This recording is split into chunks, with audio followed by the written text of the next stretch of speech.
Querido Espírito Santo, fala nesta tarde, Senhor. Eu podia falar tantas coisas aqui, Senhor. Esta pregação podia enverdar por tantos caminhos. Mas Tu possas usar a minha boca e a minha língua com o Teu freio, Senhor. Em nome de Jesus, só Tu sabes o que é que precisa ser falado nesta tarde, Pai. De modo a ir ao encontro da necessidade que existe hoje. Eu creio que Tu diriges, eu creio que o Teu povo vai receber vindo de Ti, Senhor, em nome de Jesus. Quem crê, diga amém. Amém mesmo? Glória a Deus. Amados, antes de nós entrarmos a fundo na palavra, e eu vou pedir que seja projetado Isaías 53. Nós vamos ler do 1 ao 12 mesmo. Permita-me só este esclarecimento. Os judeus hoje em dia, os judeus ortodoxos, aqueles que afirmam que o seu líder, o seu mentor é Moisés, eles não fazem tudo o que está na lei. Tanto não fazem tudo o que está na lei, que o grande desejo deles é que seja construído finalmente um templo em Jerusalém para que eles possam fazer tudo o que está na lei, porque eles não fazem. E eles vivem até o dia de hoje com as suas práticas, os seus rituais, as suas orações padronizadas, e eles vivem o seu judaísmo com base nos comentários de muitos rabinos, mas em particular o homem forte que viveu no século XII, que eles chamam o homem forte, o Ramban, que é Maimônides, Moshe ben Maimon, que vivia ali ao lado em Espanha, em Córdoba. E ele escreveu o comentário da Torá, da lei de Moisés. O judaísmo, na sua maior parte, baseia-se na Mishneh Torá, no comentário sobre a Torá. No comentário, não é na Torá, é no comentário mesmo. E mesmo assim eles não fazem muita coisa que está na lei, principalmente no que diz respeito às punições. Às punições. Os apóstolos fizeram em Jerusalém, reuniram-se em concílio, foi o primeiro concílio da igreja, o concílio de Jerusalém.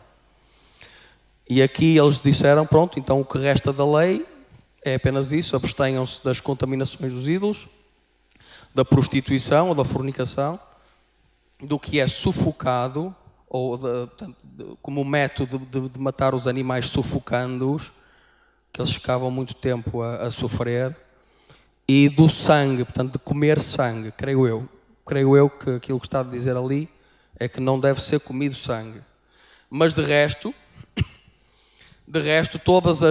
todas as comidas, convém as pessoas se lembrarem que surgiu esta contenda entre Paulo e Pedro, porque Pedro estava a comer juntamente com os gentios, aquilo que eles comiam, aquilo que era proibido pela lei, ele estava a comer juntamente com eles, mas quando entraram alguns judeus, ele viu-os entrar, Pedro levantou-se e fingiu que não estava a comer aquilo.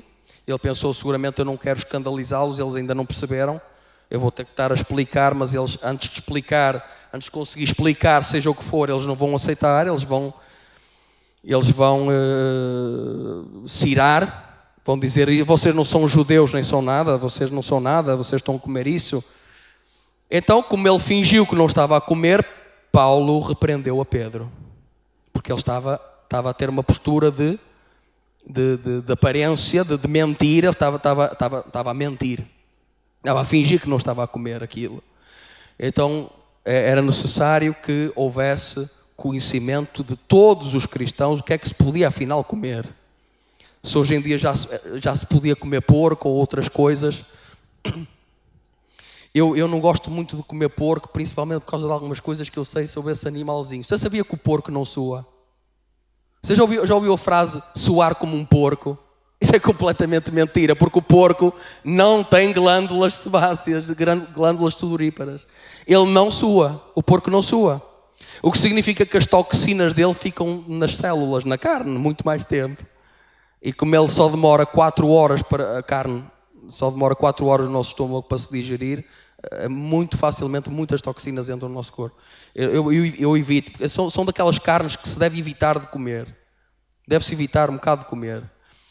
Os porcos muitas vezes encontram-se nas patinhas deles, não é?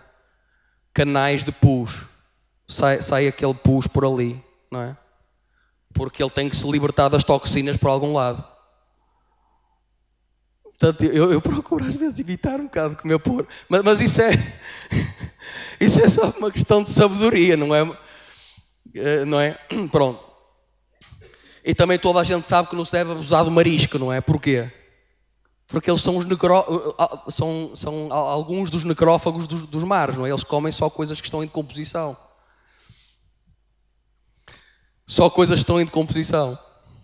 Portanto, não se deve abusar. Você pode comer, mas não abuse, amém? Não abuse mesmo. Qualquer médico lhe vai dizer isto, você pode comer. Mas eu posso comer? Pode comer. Mas não abuse. Não abuse, amém? Várias coisas se pode comer, mas não se deve abusar. Não se deve abusar. E, por acaso, algumas dessas coisas coincidem com alimentos que estavam na lei, mas não todos. Não todos. Amém? Vocês estão esclarecidos em relação aos alimentos? Existe aqui jurisprudência para você comer o que você quiser. No Novo Testamento, eles tomaram esta decisão, eles olharam para a lei e eles diziam, estes alimentos são limpos, são puros, a pessoa santifica-se comendo isto. Mas comendo os outros, a pessoa fica impura, a pessoa descai na santidade. Se tocou, ficou profanada a santidade, se tocou. Só que com Cristo, quando nós comemos alguma coisa, nós não vamos acrescentar a Cristo que já está no nosso interior nenhuma santidade. Amém? E é Ele quem nos santifica, é Ele quem nos limpa. Por isso, do ponto de vista simbólico, aquilo que nós incorporamos, tornamos parte de nós. Nada se retira a Cristo, nada se acrescenta a Cristo em termos de santidade para aquilo que se come. E foi esta decisão que eles tomaram, que se tornasse conhecido isso. Agora, isto são alguns detalhes que às vezes algumas outras seitas usam muito para pescar pessoas, para vir atrás de pessoas, não é?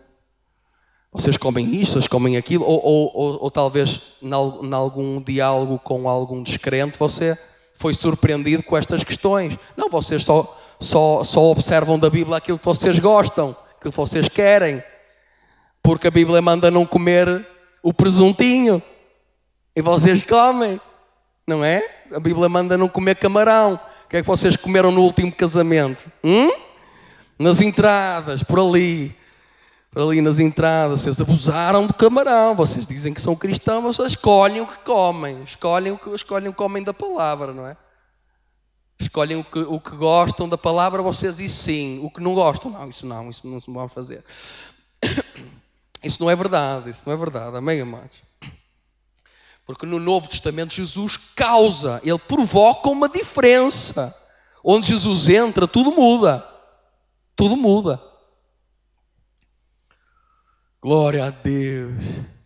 Você já viu como muitos líderes religiosos usam a desculpa de naquele tempo fazia-se isto, fazia-se aquilo, naquele tempo o nosso líder religioso também fez, mas era o que se fazia naquela altura. Por exemplo, Maomé violou, matou, decapitou. Ele violou mulheres. Maomé violou mulheres. Aliás, estão escritos pelo menos 2 nomes de mulheres que ele violou pessoalmente: Safia e Rayana. Maomé casou com uma menina de 6 anos de idade. Ele tinha 53. E depois, pelos vistos, consumou quando ela tinha 9 anos de idade. Ele teve a decência de esperar. Maomé cortou os braços, as mãos e os pés de um homem, deixou-o sangrar até morrer. Maomé queimou as casas, mandou queimar as casas com famílias lá dentro, de todos os que se recusaram a vir à oração. Ele fez muitas mesmo. Maomé baniu do islamismo. No Islão é proibido a adoção. Você não pode adotar no Islão. Não se pode adotar. Porquê? Porque ele, como estava bastante afim da mulher do sobrinho dele, que era adotado por ele, ele disse, pronto, eu agora recebi revelação da parte de Deus que afinal não posso adotar mais este cavalheiro, podes ir à tua vidinha e já agora deixas a tua mulher aqui comigo, não é? Porque foi precisamente o que ele fez. Maomé também adulterou. Maomé fez tudo, quer dizer, tudo que se possa imaginar, ele fez. Mas as pessoas desculpam e dizem assim, não, naquele tempo fazia-se assim, naquele tempo era a lógica daquele tempo. E eu pergunto, Jesus usou essa desculpa? Quando Jesus chegou, ele não se conformou com nada daquele tempo. Ele chegou e mudou tudo. Há um antes de Cristo e há um depois de Cristo. Ele mudou tudo. Quando ele chegava, ele tinha o poder de mudar as coisas. Amado, porque é que ele não permitiu que aquela mulher adúltera fosse apedrejada? Já que estamos a falar sobre a lei. Na lei as mulheres eram apedrejadas e os homens também, caso entrassem em adultério. Não havia diferença. Os homens eram apedrejados, as mulheres eram apedrejadas se adulterassem. Porque é que Jesus não permitiu que aquela mulher fosse apedrejada? Pela mesma razão pela qual Deus não matou Caim. Porque Ele é Deus. Porque Ele disse, eu estou aqui, está aqui alguém presente que tenha o poder e a capacidade de estancar este mal. Estancar este mal. Porque o problema da imoralidade é que ela não dá para estancar. A imoralidade, a injustiça, quando a pessoa sofre injustiça, vem uma revolta sobre a pessoa diz, afinal não vale a pena ser justo. Então também vou andar aí a fazer 30 por uma linha. Não vale a pena ser justo. A imoralidade tem o mesmo fenómeno. A imoralidade é altamente contagiosa. Um homem é traído e a seguir ele pensa, mas porque é que eu hei de ser fiel daqui para a frente também? Uma mulher é traída, ela começa a pensar, não é? Começa a pensar, mas eu tenho vivido a minha vidinha toda direita e afinal isso adiantou-me de quê? A seguir também vou viver de qualquer maneira. O problema da imoralidade é esse. Mas estava ali alguém presente que tinha o poder de estancar o mal. Aquilo que era contagioso morria ali mesmo. Pelo mesmo motivo pelo qual Deus não matou Caim. Caim nunca mais matou ninguém. Estava ali Deus presente. Ele disse, eu vou-te poupar. Eu vou pôr uma marca em ti. Mas esse mal contagioso vai ser estancado, porque há aqui alguém que tem o poder de o fazer. Então também há gente que nos diz, não, da lei também se fazia-se isto, fazia-se aquilo, e vocês também não fazem. Vocês dizem que observam o Antigo Testamento, vocês não observam nada. Não, nós observamos.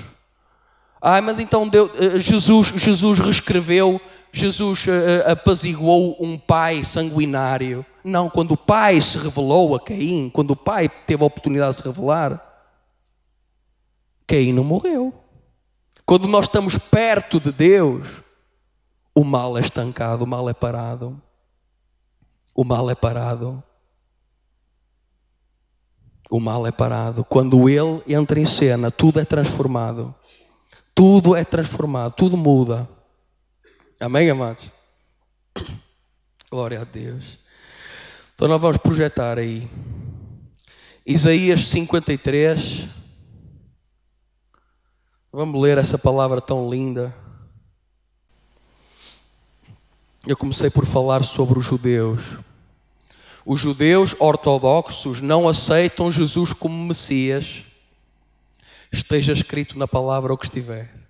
Eles não aceitam na mesma. E eu vou-vos mostrar como é que eles interpretam Isaías 53. Eles dizem que aquilo que está ali escrito é sobre Israel. É sobre Israel. Não é sequer sobre o Messias. Aliás, Isaías 53 não é lido nas sinagogas. Já há muitos séculos para cá que é um capítulo proibido de se ler nas sinagogas, porque é muito confuso, as pessoas não vão entender. Então, para poupar as pessoas à confusão que poderão às tantas associar a Jesus, a quem este capítulo inteiro cabe que nem uma luva, este Isaías 9, não é? Então é melhor evitarmos isso. Então vamos ler o que é que está ali escrito. Isaías 53:1. Quem deu crédito à nossa pregação e a quem se manifestou o braço do Senhor,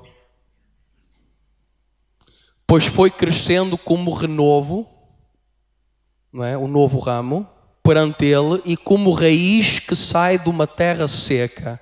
Não tinha formosura nem beleza. E quando olhávamos para ele, nenhuma beleza víamos para que o desejássemos. Desde logo não poderia estar a falar sobre Israel, porque é a terra que mana leite e mel, foi a promessa de Deus, então era desejável. Já começou mal. Verso 3, era desprezado e rejeitado dos homens, homem de dores e experimentado nos sofrimentos, e como um de quem os homens escondiam o rosto, era desprezado e não fizemos dele caso algum. Isto até poderia ser, porque é uma terrinha pequenina, quem é que liga aquilo? Verso 4, verdadeiramente ele tomou sobre si as nossas enfermidades, aqui começa a doer, e carregou com as nossas dores, e nós o reputávamos por aflito, ferido de Deus e oprimido. Israel carregou as dores e os sofrimentos, mas ele foi ferido por causa das nossas transgressões, esmagado por causa das nossas iniquidades. O castigo que nos traz a paz estava sobre ele, e pelas suas pisaduras fomos sarados. Todos nós andávamos desgarrados como ovelhas, cada um se desviava pelo seu caminho, mas o Senhor fez cair sobre ele a iniquidade de todos nós. Verso 7, ele foi oprimido e afligido, mas não abriu a boca. Então Israel não se queixava. Como um cordeiro que é levado ao matadouro, e como uma ovelha que é muda perante os seus tosqueadores, assim ele não abriu a boca. Está esquisito, não está? Porque Israel farta-se de reclamar na Bíblia toda. Verso 8, pela opressão e pelo juízo foi arrebatado, e quem dentre os da sua geração considerou que ele fora cortado da terra dos viventes?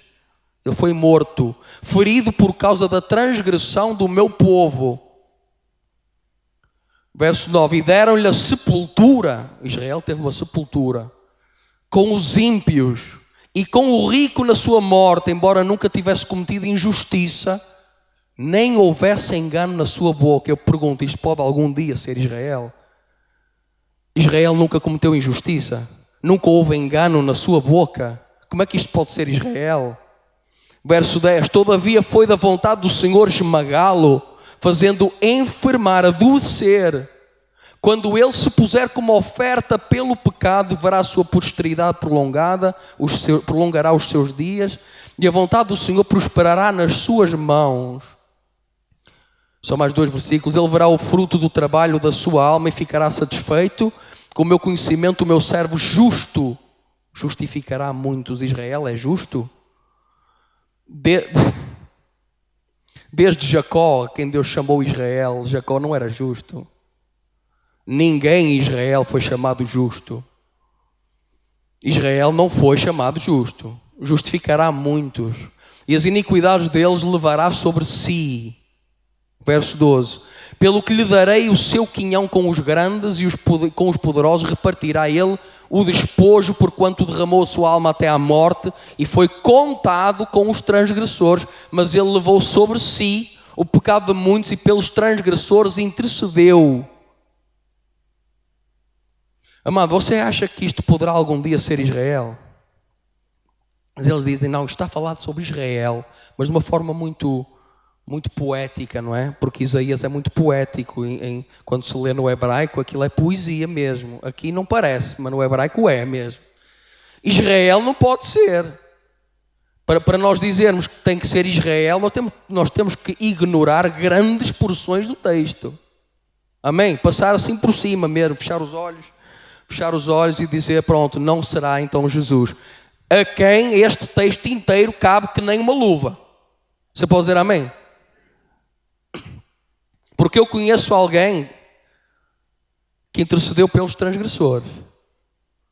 Alguém que foi mudo perante os seus tosquiadores. Alguém que não se defendeu, que não se queixou, que não deixou sair da sua boca engano nenhum. Esse foi Jesus Cristo o Senhor. Isaías 9. Vamos ler Isaías 9. Agora, amado, fique com isto na sua mente sobre Isaías 9. Os judeus interpretam que Isaías 9 está a falar sobre Ezequias. Que está a haver um jogo de palavras, porque Hiskiyahu significa fortalecido por Deus, ou empoderado por Deus, forte em Deus.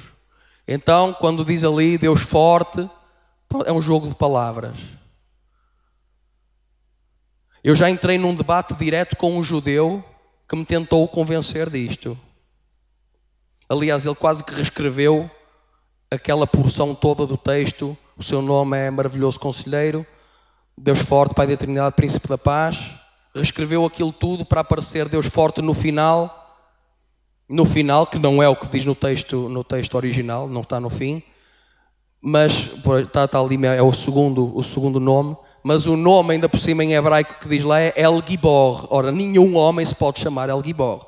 Deus Forte, o Deus Poderoso, o próprio. El Gibor, Deus Poderoso, Deus Forte. Nenhum homem podia ter este nome. Amém? Não podia, era sacrilégio, era heresia. Vamos ler desde o verso 1, o que é que diz ali? Isaías 9:1.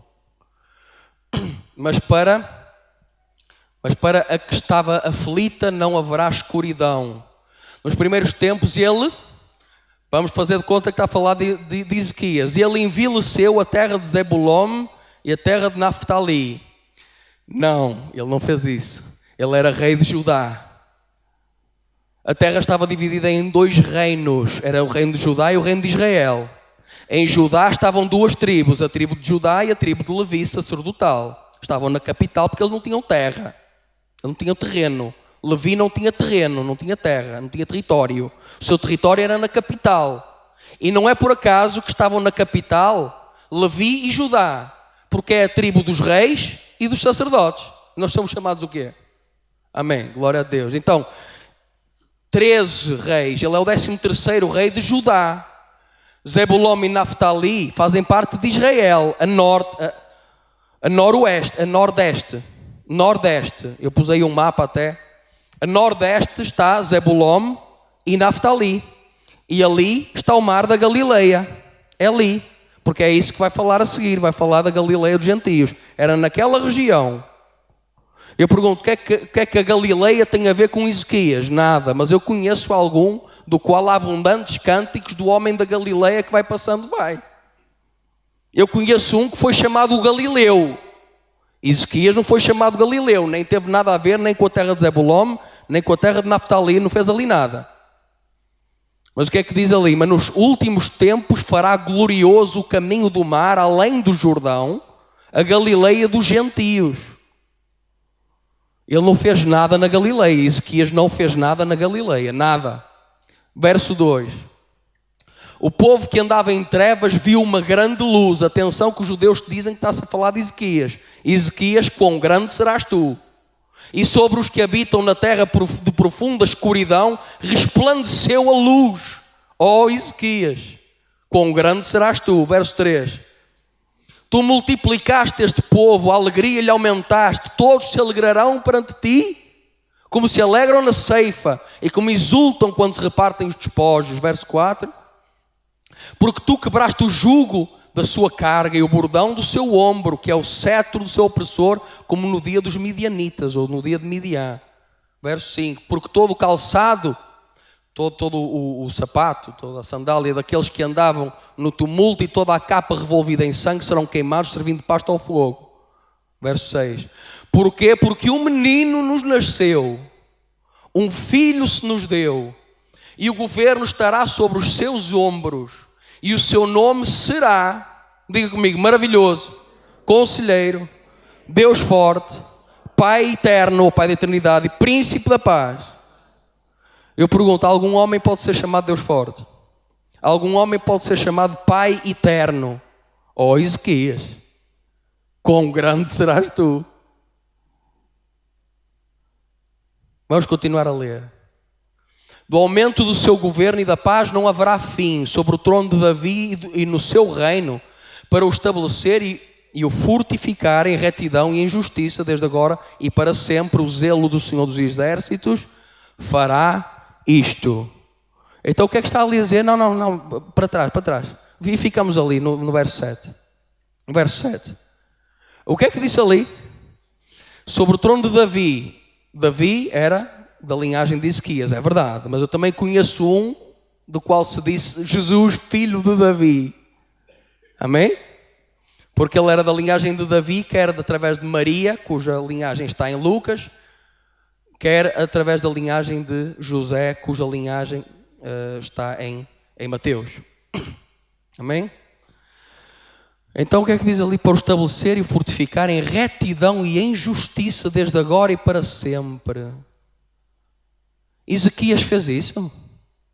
Não foi o tal que falhou no seu próprio voto com Deus? Então falhou no seu próprio voto com Deus e diz ali, será Ezequias que vai fortificar em retidão e em justiça desde agora e para sempre. O zelo do Senhor dos Exércitos fará isso. Não, o zelo do Senhor dos Exércitos não fez isso com Ezequias. Que ele não cumpriu o seu próprio voto. Ele não cumpriu com a justiça. Não pode ser Ezequias. Mas quando alguém rejeita Jesus, precisa torcer o texto, tem de caber ali alguém. Alguém há de caber ali, porque Jesus não pode ser. Então nós vamos pôr aí Daniel 9, a partir do verso 20. Daniel 9, a partir do verso 20. Veja que a palavra de Deus diz até quando é que o Messias viria. Quando? Quando? Não apenas de que linhagem, da linhagem de David, não apenas em que terra, como disse Miqueias, em Belém, Efrata, mas em que genealogia, em que tempo cronológico. Olha o que diz ali, Daniel 9:20.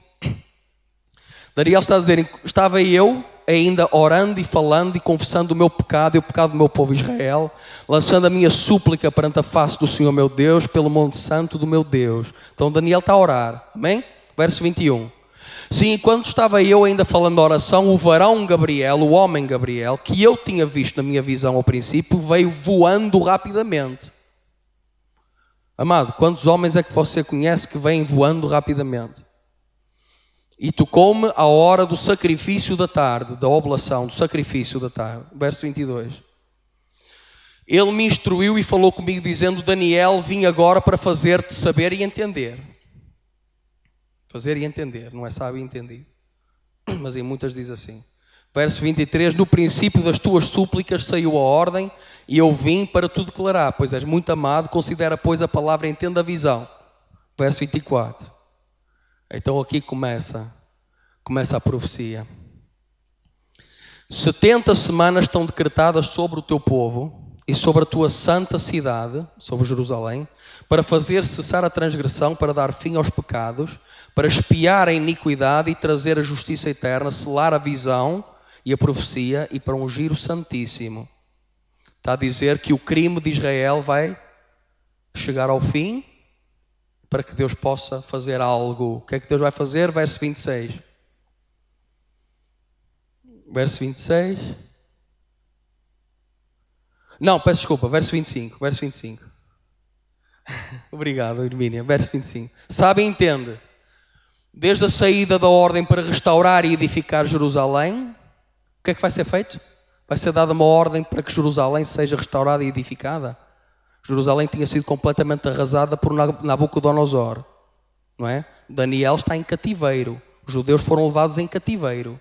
Não ficou quase ninguém naquela terra. Mas está ali a dizer que vai ser dada uma ordem para que Jerusalém seja reedificada. Para quê? Mas que imperador é que vai permitir uma coisa dessas? Que a capital de um povo poderoso e orgulhoso seja reedificada. Aliás, todos os príncipes foram levados em cativeiro. Mas Deus está a dizer que isso vai acontecer. Desde a saída da ordem para restaurar e edificar Jerusalém, atenção que vai acontecer, até chegar o ungido, o príncipe, o Mashiach, que é o que diz lá no original, Mashiach, que nós traduzimos como Messias, até vir o Messias, haverá 7 semanas e 72 semanas. Deus está a dizer, ele vem mesmo. O Messias vem mesmo. Mas vem depois de ser reconstruída Jerusalém e o templo. Amém? Haverá 7 semanas e 62 semanas com praças e tranqueiras se reedificará, mas em tempos angustiosos. É verdade, isso aconteceu. Nós lemos em Esdras e em Neemias. Foi muito difícil a reconstrução, mas ela foi feita. Porque o imperador persa já na altura era o imperador persa, deu ordem para que fosse reedificada Jerusalém e o templo. Verso 26. E depois de 62 semanas será cortado o ungido. Ou seja, ele vai ser tirado, o Messias vai ser tirado. Mas eu pensava que o seu reino era sem fim. Pois porque esta profecia era para a primeira vinda. É para a primeira vinda. Mas diz ali, será cortado, mas nada lhe subsistirá. Noutra tradução diz, mas permanece vitorioso. Quem é que morre e continua a ganhar? E o povo do príncipe que há de vir destruirá a cidade e o santuário outra vez. Então vai ser reconstruído e a seguir vai ser destruído pelo povo do Messias. E eu pergunto, mas espera aí, mas foi reconstruído, entretanto era tempo de vir o Messias e depois era tempo de ser destruído novamente. Eu pergunto, isso tudo já aconteceu? Já. Foi reconstruído o templo e quando viram que a glória do segundo templo não se parecia nada nem perto do templo glorioso de Salomão, eles choraram. Porque quando reconstruíram, não se parecia nada, muitos ainda se lembravam da glória, do esplendor do templo de Salomão. Choraram, reconstruíram. A seguir era tempo de vir o Messias. Quando no ano 70 os romanos marcharam sobre Jerusalém, está descrito isso na As Guerras dos Judeus, é um livro de Flávio Josefo, que era judeu e foi capturado pelos romanos nessa guerra em que foi destruída Jerusalém. Nessa guerra. E ele descreve com angústia, com pesar o que é que aconteceu. Começou um fogo no templo, os romanos cercaram, houve soldados romanos que atiraram tochas para dentro do templo, depois de terem recebido a ordem do César para não destruírem o templo, eles desobedeceram.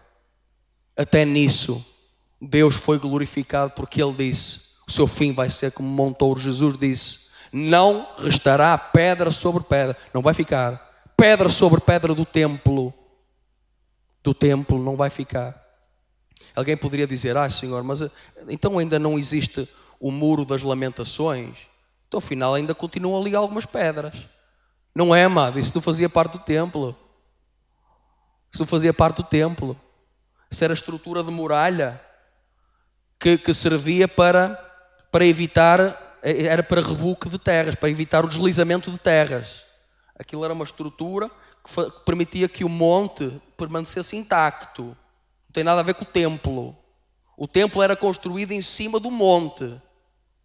Não era em cima daquelas muralhas. Aquilo eram muralhas. Está ali a dizer, quando é que o Messias viria? Isso tudo já aconteceu. No ano 70 foram os romanos que fizeram isso. Mas ali diz que é o povo do Messias. E onde é que alguém poderia jamais imaginar que os romanos viriam a ser do Christos? Porque Christos em grego é o mesmo que Mashiach em hebraico. É a mesma palavra. Quem é que poderia dizer que os romanos viriam a ser do Christos? Viriam a ser cristãos? Eu até os imagino. Deus está a dizer, os romanos são meus. Deus está a dizer isso 600 anos antes de Cristo. Deus está a dizer o que vai acontecer.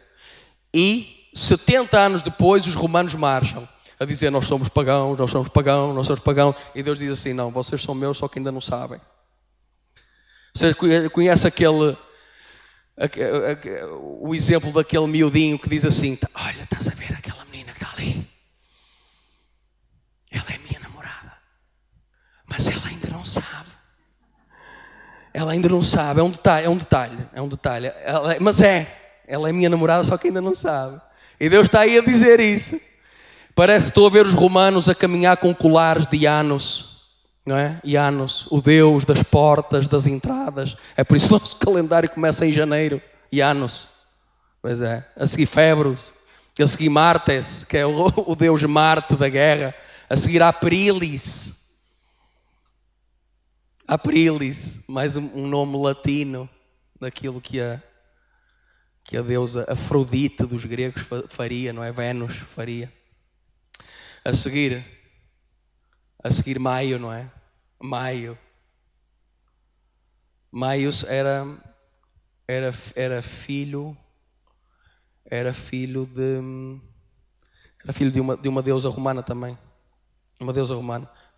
Junho, Julius. Quem é que você conhece que se chamava Julius? Seria o Caesar, não é? Julius. E a seguir, Augustus. Que mês é que será? Augustus. Então parece que o estou a ver a caminhar, a marchar sobre Jerusalém, com pendentes, colares, com tudo. Somos pagãos, vamos arrasar com isto tudo. E Deus diz, vocês não são nada pagãos, vocês são meus. Mas ainda não sabem, porque eu já profetizei 600 anos, não, neste caso 700 anos, quase 700 anos, antes de vocês virem aqui destruir aqui Jerusalém e o templo. Já profetizei que vocês que são meus. Mas quando é que isso aconteceu? Quando é que o Império Romano se tornou sacro ao Império Romano? De Cristo, do Christos. No ano 380 depois de Cristo, com o édito de Teodósio I. Teodósio I. Todos sobre Roma devem jurar fidelidade ao bispo de Roma e ao bispo de Antioquia, que era Constantinopla. Ano 380 depois de Cristo, morreu oficialmente a religião tradicional romana. O imperador cedeu o seu próprio culto que ele recebia como um Deus vivo e prostra-se diante de um Salvador judeu do mundo. E se isto não foi feito por Deus, eu não sei quem é que podia fazer isto, porque isto é completamente impossível. E Deus diz isto quantos anos antes de acontecer, irmão? Daniel viveu no 6º século antes de Cristo. Esta mudança histórica aconteceu no 4º século depois de Cristo. Terminam as profecias de se cumprir. 1000 anos! Só para se cumprirem estes 2 versículos, 25 e 26. 1000 anos. 4 profecias ali. 1000 anos. E não cessou de se cumprir tudo o que estava dito. Tudo. Agora vou-lhe mostrar uma coisa. Os próprios judeus fazem estudos da Torá. Você já ouviu falar do Código da Bíblia? Já ouviu falar do Código da Bíblia? Eles pegam no texto todo, corrido, o texto em hebraico, tiram os espaços e colocam-no em colunas de 50 letras. 50, 7, 8, 9 colunas, 9 letras. Põem o texto assim, sem espaços. E veem se aparecem determinadas palavras. Lembraram-se, não é? Lembraram-se. Eu queria pedir que fosse projetado primeiro na Bíblia. Não, pode pôr a imagem. Pode pôr a imagem. Deuteronômio 31. Deuteronômio 31, a partir do verso 16. Deus manda Moisés cantar um cântico. E ele diz, Moisés, o meu povo vai entrar nesta terra que mana leite e mel quando tu dormires. E quando eles se apanharem com as bênçãos, Moisés, eles vão me abandonar. Eles vão me desprezar. Eles vão servir toda a espécie de outros deuses. E eu vou abandoná-los, eu vou desprezá-los. E quando eles se acharem inteiramente abandonados, aí perguntarão, porventura não nos abandonou o nosso Deus forte que estava no nosso meio? E então será cantado esse cântico para que se lembrem que me abandonaram a mim, ao Senhor. Eles abandonaram a sua rocha. Eles abandonaram aquele que tinha a sua cerca de proteção à volta deles. E então os judeus foram a esse trecho. E por acaso procuraram uma palavra que tem 4 letras. Essa palavra é holocausto. E essa palavra em hebraico é shoah. Shoah. Holocausto ou destruição. E foi um judeu que em 1943, diz aí código, isso, põe maior isso. 1943 ele diz, estamos horrorizados com a Shoah, com o Holocausto, que está a acontecer com a judiaria alemã, com os judeus na Alemanha. Olha o que os judeus encontraram. Põe maior. Aumenta aí o zoom. Veja, por favor, o que é que aqui, a vermelho, de cima para baixo, da esquerda para a direita, portanto, na posição oblíqua. Você sabe o que é que está ali escrito a vermelho de cima para baixo, da esquerda para a direita? Em hebraico? Hitler. Você sabe o que é que está escrito em verde, a verde, logo ali pegadinho a Hitler, verde? De baixo para cima, novamente da esquerda para a direita? Auschwitz. Auschwitz. Tudo no mesmo sítio. É o único sítio da Bíblia em que isto acontece. Porque eles me abandonaram, disse o Senhor. Eles me abandonaram. O que é que nós temos mais aqui? Temos sobre os judeus, um fogo os cercará ou os apanhará. Um fogo os apanhará. Eu só estou a mostrar porque aquilo que eles encontraram em Deuteronômio 31 são muitos padrões, muita coisa. Aparece a palavra Shoah uma série de vezes, holocausto, uma série de vezes aqui, porque eles me abandonaram, disse o Senhor. Eu quero lembrar aos irmãos que a Segunda Guerra Mundial aconteceu no final da Primeira. Quase logo a seguir, não é? Temos um espaço pequenino. E no final da Primeira Guerra Mundial dá-se a Revolução Comunista. A Revolução Comunista, pelo manifesto que nasce por um judeu ateu chamado Karl Marx, mas judeu. Esse manifesto fala da rejeição de Deus. E a rejeição de Deus, a adesão ao comunismo, no caso dos judeus, foi quase 80%. A adesão ao comunismo da parte dos judeus foi 80% ao comunismo. A rejeição de Deus. Em seguida, eu pergunto, Trotsky, você já ouviu falar em Trotsky? Aquele que organizou o Exército Vermelho e que organizou o terror vermelho, o chamado terror vermelho na Rússia, sob as asas de Lenin, que também era descendente de judeus. Lenin. Mas Trotsky era judeu. Na Alemanha, 9 em cada 10 jornais eram controlados por judeus e eram comunistas. 9 em cada 10. Na Alemanha, no sul da Alemanha, onde o nacional-socialismo, o nazismo floresceu galopantemente, haviam grupos de arruaceiros que eram comunistas, grupos que eram instigados por líderes. Cada líder desses grupos, a esmagadora maioria dos líderes eram judeus, para provocar a caída do poder e que fosse o comunismo a prevalecer. Isto é história.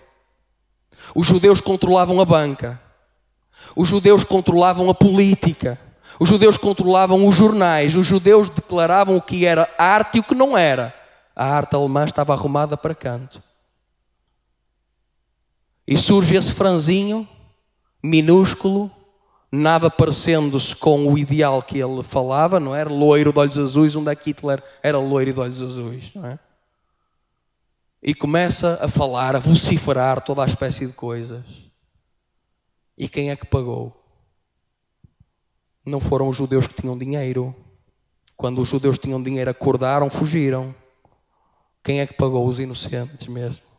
Os judeus polacos, o que é que eles fizeram? O que é que eles fizeram?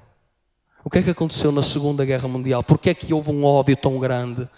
Porquê é que houve um movimento tão grande de destruição horrível como nunca se viu? Nunca se viu. E aqui está tudo previsto, tudo previsto. Quando se põe em colunas de 50 letras, a 50ª, também a seguir a Moisés, forma a palavra Shoah. E o número 50 é muito significativo para os judeus, porque o número 50 fala do ano aceitável do Senhor, o jubileu. Quando havia o 50, o ano 50, o número 50, aí os escravos eram libertos, aí todas as dívidas eram consideradas saldadas, pagas, estava tudo pago. O ano 50 era o fim de um ciclo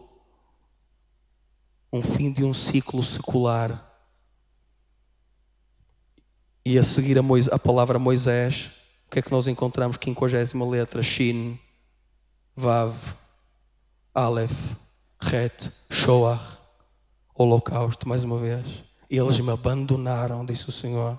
Eu já sei, Deus já sabia o que é que ia acontecer, Deus já sabia para a frente o que é que ia acontecer. Eles vão se apanhar com as bênçãos,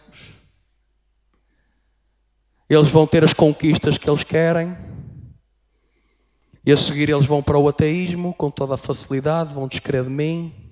A seguir vão para o culto do eu ou do super-homem, de Friedrich Nietzsche. Culto do super-homem, do eu. O eu é que vai ser, a ciência vai resolver todos os males da sociedade. Eu pergunto, como é que está a situação de saúde do mundo? Como é que está a situação de pobreza do mundo? Foi resolvida? Como é que está a situação de verdadeira escravatura perante a finança do mundo?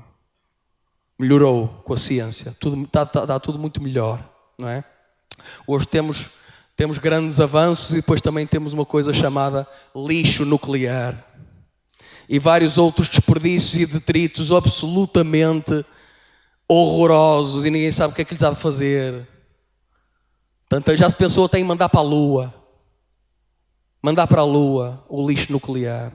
A ciência avança, por um lado nós ganhamos domínio, curamos esta e aquela doença, a seguir estão os microbiologistas a não conseguir dormir, a pensar na próxima epidemia que poderá varrer a humanidade quase inteira, porque a gente a tomar antibióticos que não foram sequer receitados, as bactériazinhas estão aqui a ganhar resistências.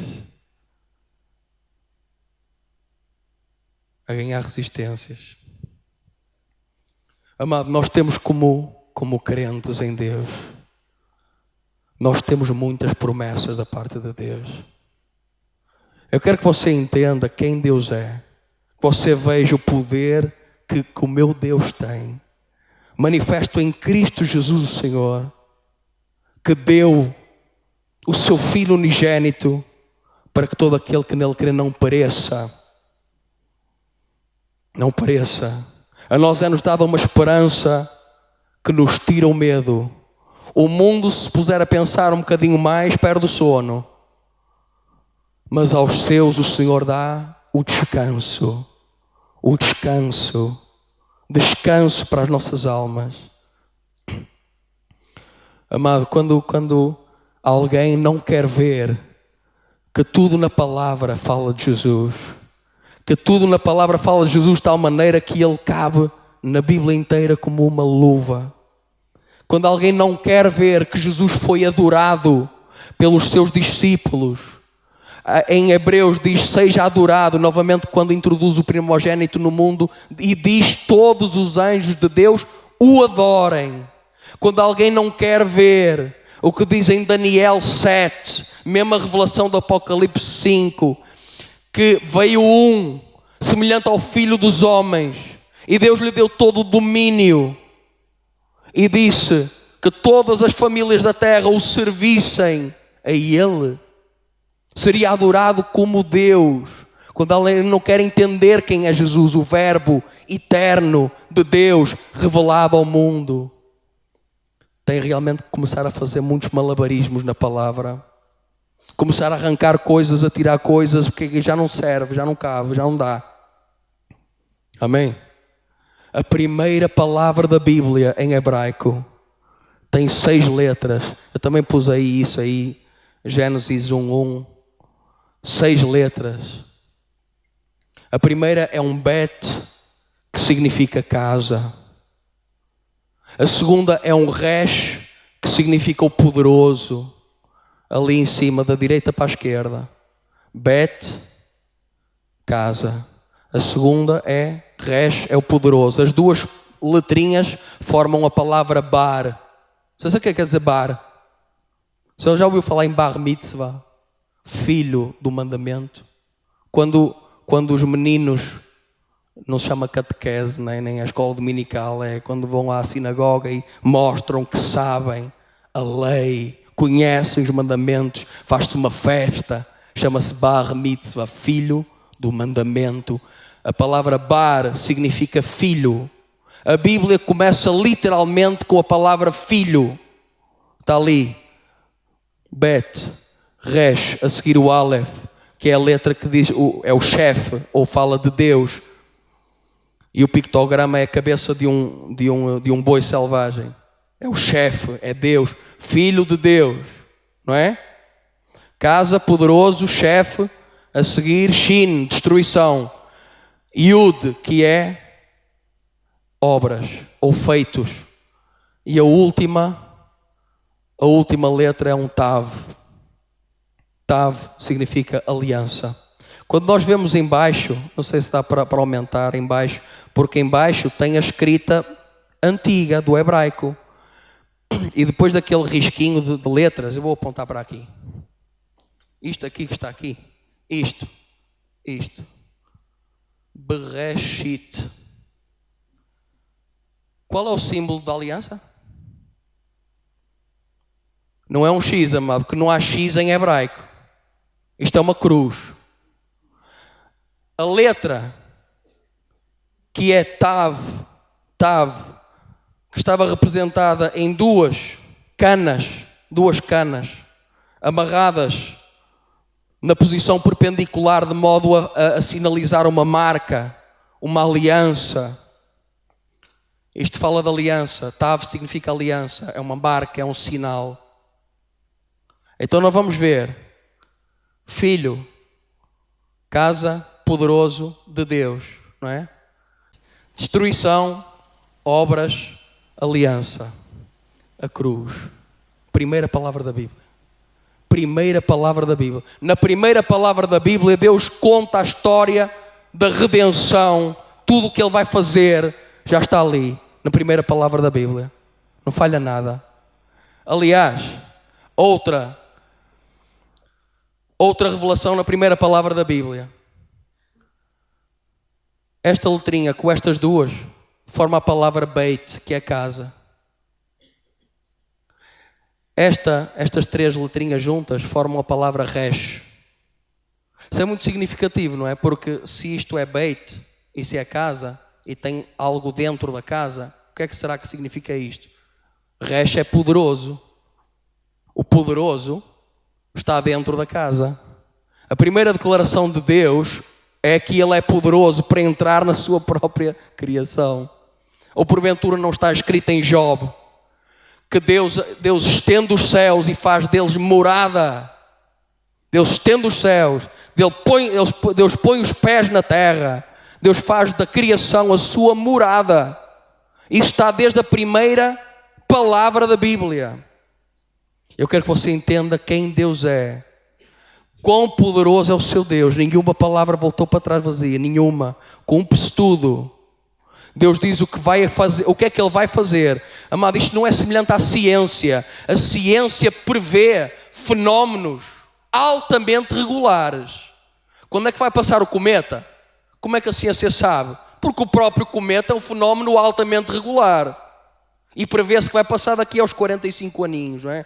E não sei quantas horas, e não sei quantos segundos. A ciência tem o poder de captar a regularidade do fenómeno. Então faz previsões. Obrigado por essa previsão tão acertada. Já que o fenómeno em si é extremamente previsível. Porque ele é muito regular. Agora eu pergunto, Deus dizer assim, vai ser reedificada Jerusalém. A seguir vem o Messias. A seguir vai ser destruída outra vez. Vai ser destruída pelo povo do Messias. E passarem neste espaço 1000 anos. E Deus dizer exatamente todas as características que o Messias tem. E de que linhagem vem e onde é que vai nascer. Em que tempo é que vai nascer. Que nomes é que ele tem. Que obra é que ele vai fazer.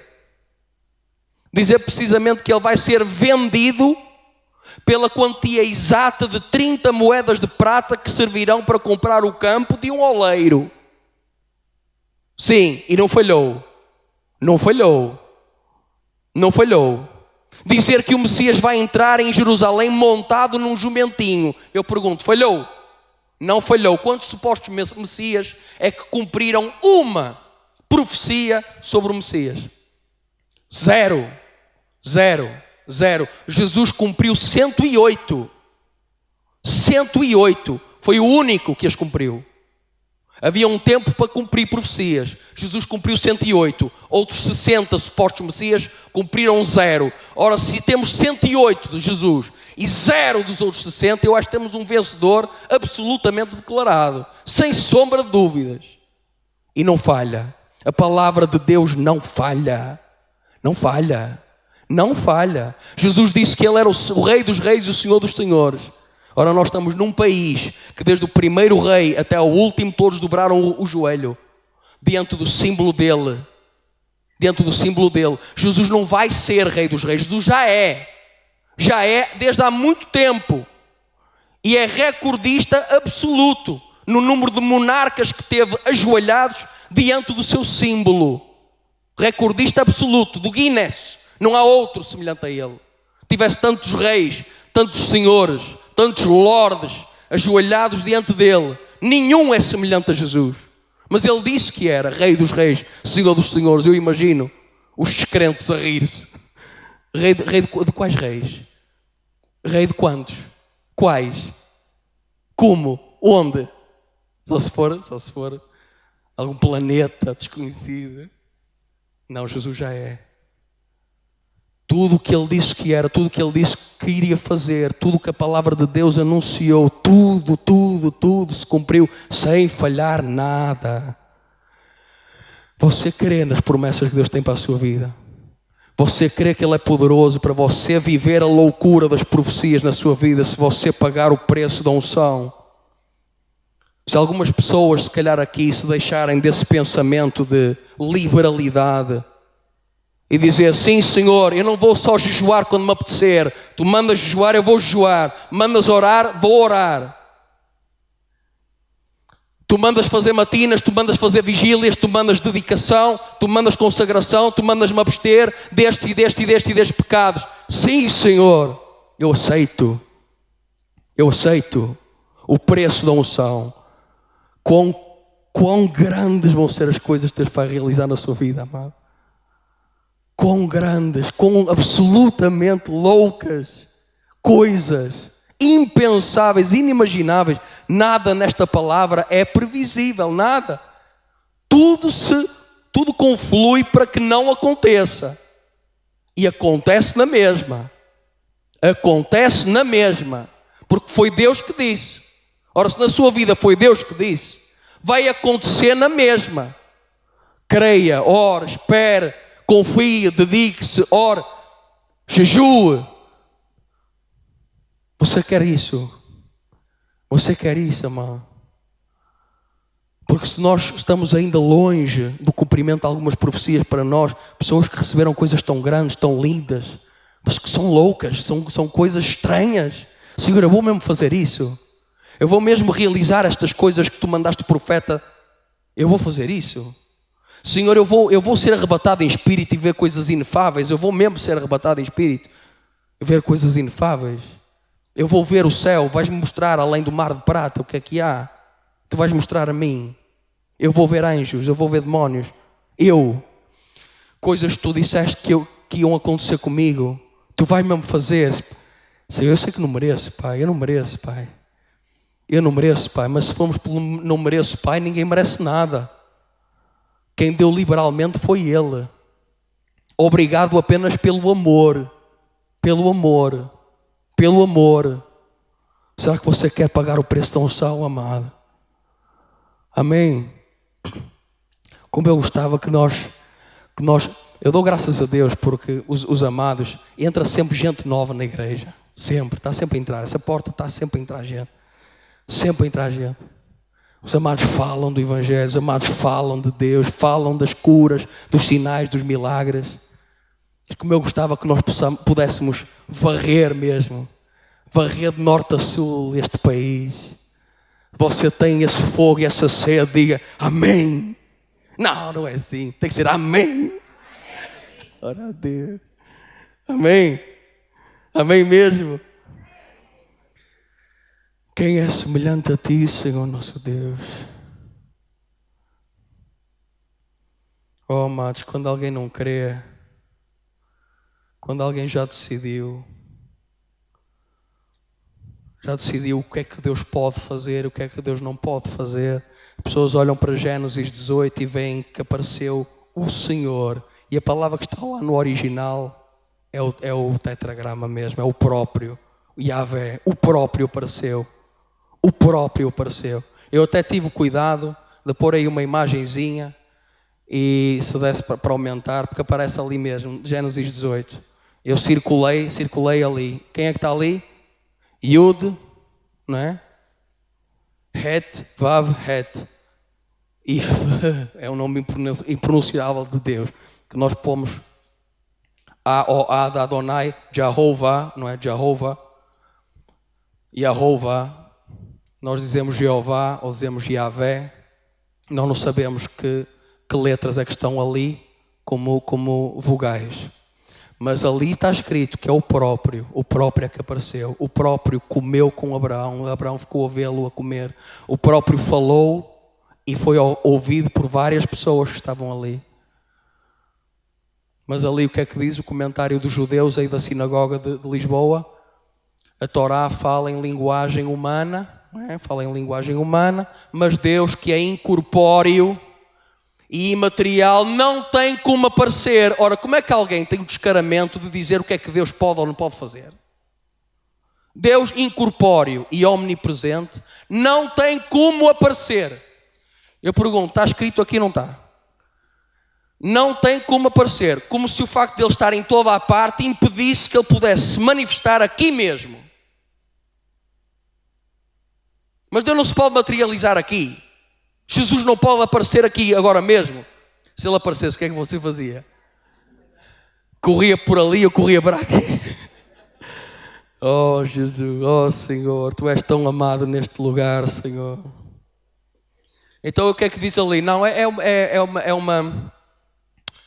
uma visão profética. É o que diz ali. Isto é somente, tudo o que segue é somente visão profética. Eu lembro aos irmãos que aquilo que se segue é que o Senhor, juntamente com outros 2 anjos, não é? Estavam com ele, comeram uma data de coisas, entre elas um bezerro.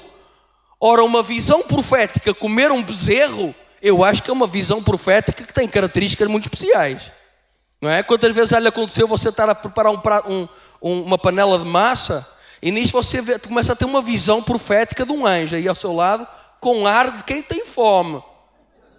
Você olha para ele, quando você olha, a massa, onde é que foi? Foi essa visão profética comilona, cheia de fome, que fez desaparecer a comida toda. Não, ali estava mesmo alguém, pelos vistos a mesma imagem de Deus. E todos os apóstolos falaram da imagem de Deus que apareceu no Antigo Testamento. João diz, Ele é a imagem visível. És tão grande, Senhor. Quem é que pode dizer o que é que Tu podes fazer? Deus não tem como aparecer. Senhor, se Tu aparecesse aqui, eu acho que me abraçava aos Teus pés, beijava descalços ou com sandálias, o que fosse. Eu acho que havia aqui senhoras que não Te deixavam sair enquanto não fossem cozinhar alguma coisa para Ti, Pai. Não Te deixavam sair. Nós ficávamos aqui sentados as horas que fosse preciso, até Tu quereres ir embora. O tempo que fosse preciso. É verdade, amado. Você ficava. Eu não dormia 2, 3 dias seguidos. Que se estivesse aqui, eu não ia embora mesmo. Quem é que pode declarar o que é que Tu não podes fazer, meu Pai? Tu disseste, e nós lemos, que Tu tens poder para perdoar pecados. Tu disseste, e nós lemos, que Tu és poderoso e levaste sobre Ti todas as enfermidades e todas as doenças. Pela fé nós vamos ver isso. Pela fé nós vamos ver isso, amado.